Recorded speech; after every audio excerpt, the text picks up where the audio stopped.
After seeing the hundreds of faces trapped inside the trees, Kofi's heart pounded like a drum.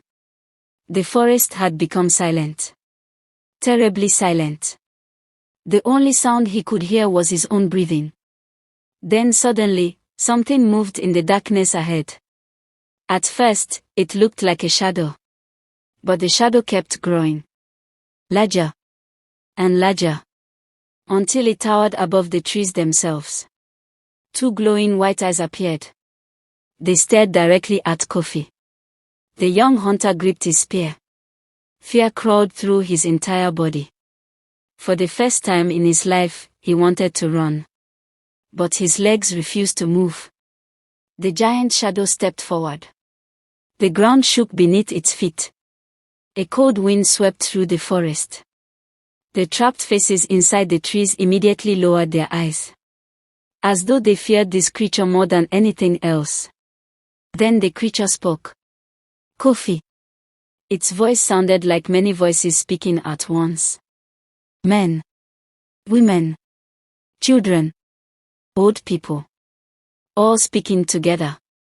The sound sent chills down Kofi's spine. Who are you? He asked. The creature laughed.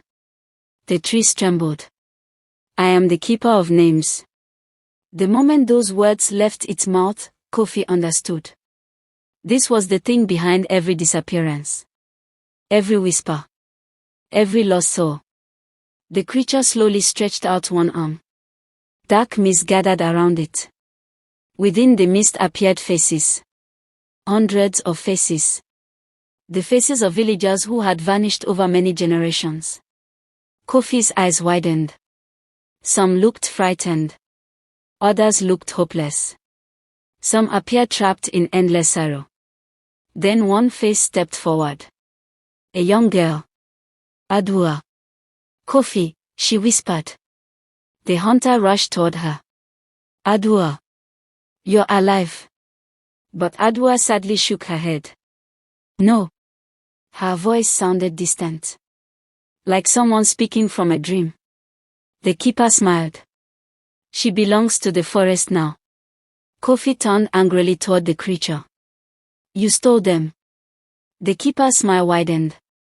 No. It said. They gave themselves to me. Kofi frowned. What do you mean? The creature moved closer. Every soul here answered when I called. Then the keeper pointed toward the trees. For a moment, images appeared in the air. Kofi saw a hunter following the voice of his wife. He saw a mother chasing the cry of her baby. He saw a fisherman following the voice of his brother. Each one willingly stepped into the darkness. Each one answered. Each one became trapped forever. They chose, the keeper said. They listened. Kofi looked around at the trapped spirits. For the first time, he felt pity for them. Then Adua spoke again. Kofi, leave. The hunter looked at her. Not without you. A tear rolled down her cheek. You don't understand. Before she could continue, the keeper suddenly raised both hands. The entire forest changed. The trees disappeared. The darkness vanished. And Kofi found himself standing somewhere else. Somewhere familiar. His childhood home. The small hut looked exactly as he remembered. His father's stool stood near the wall. His mother's cooking pot rested beside the fire. Everything was perfect. Then a voice spoke behind him. Kofi. His heart stopped. Slowly, he turned around. Standing there was his father. The man who had died many years ago. The man Kofi missed every single day. His father smiled warmly. My son. Tears immediately filled Kofi's eyes. For years he had dreamed of this moment. His father opened his arms. Come. Kofi took a step forward. Then another. His father's smile grew wider. Come closer. Something felt wrong. Very wrong. Kofi stopped. His father always called him by a special nickname. A nickname only they shared. Yet this man had not used it once. Not once. Suddenly Kofi understood. This was not his father.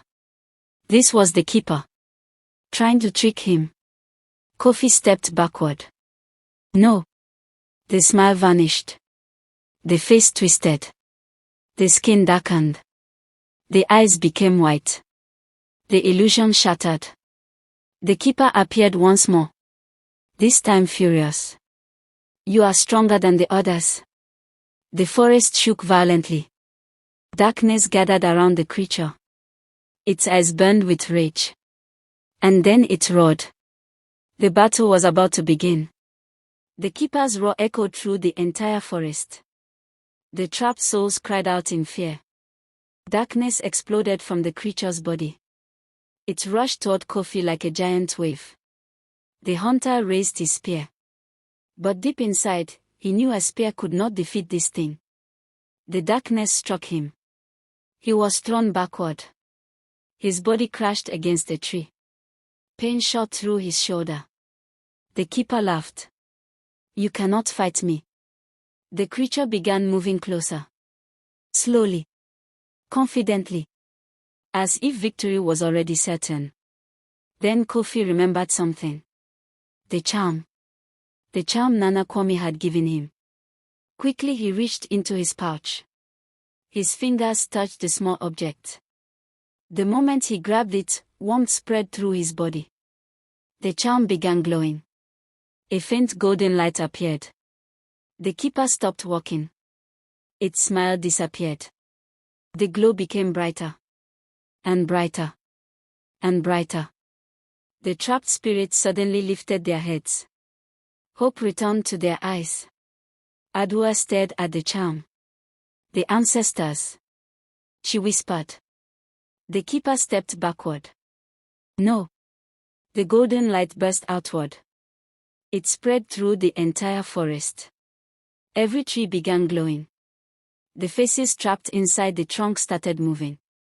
Cracks appeared in the bark. One spirit emerged. Then another. Then another. Soon hundreds of souls floated free. The keeper screamed. Its body began cracking. Dark smoke poured from the cracks. For centuries it had fed on trapped souls. Now those souls were escaping. The creature grew weaker. The spirits gathered around Kofi. Their light combined into one brilliant glow. The forest became brighter than daylight. The keeper roared and charged. Its claws stretched toward Kofi. But before it could reach him, the combined light struck the creature. The keeper screamed. The sound shook the earth. More cracks appeared. The creature staggered backward. No! It shouted. Its body continued breaking apart. Like shattered glass. The giant baobab tree in the clearing began splitting down the middle. Its roots cracked. Its branches collapsed. The curse that had haunted the forest for centuries was finally breaking. The spirits rose higher into the sky. Thousands of them. Free at last. The keeper looked around in horror. Its kingdom was disappearing. Its power was gone. For one final moment, it stared at Kofi. Then it shattered completely. Darkness exploded into the air. And vanished forever. Silence returned. Peaceful silence. The kind of silence the forest had not known for hundreds of years. Adua walked toward Kofi. She smiled. A real smile. Thank you. Her body slowly turned into light. Then she joined the other spirits rising into the sky. Kofi watched until they disappeared. The next morning, sunlight filled the forest. Birds sang among the trees. The curse was gone. The whispers had ended. And for the first time in generations, the forbidden forest no longer inspired fear. When Kofi returned to Amankwa, the villagers could hardly believe their eyes. A man had entered the forbidden forest. And returned alive.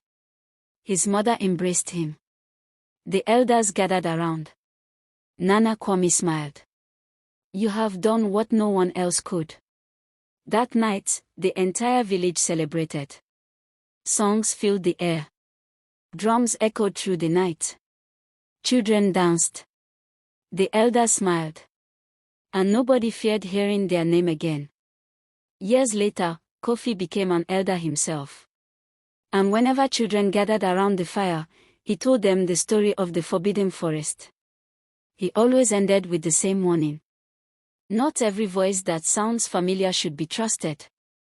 And sometimes, the most dangerous thing in the world is the voice that knows your name.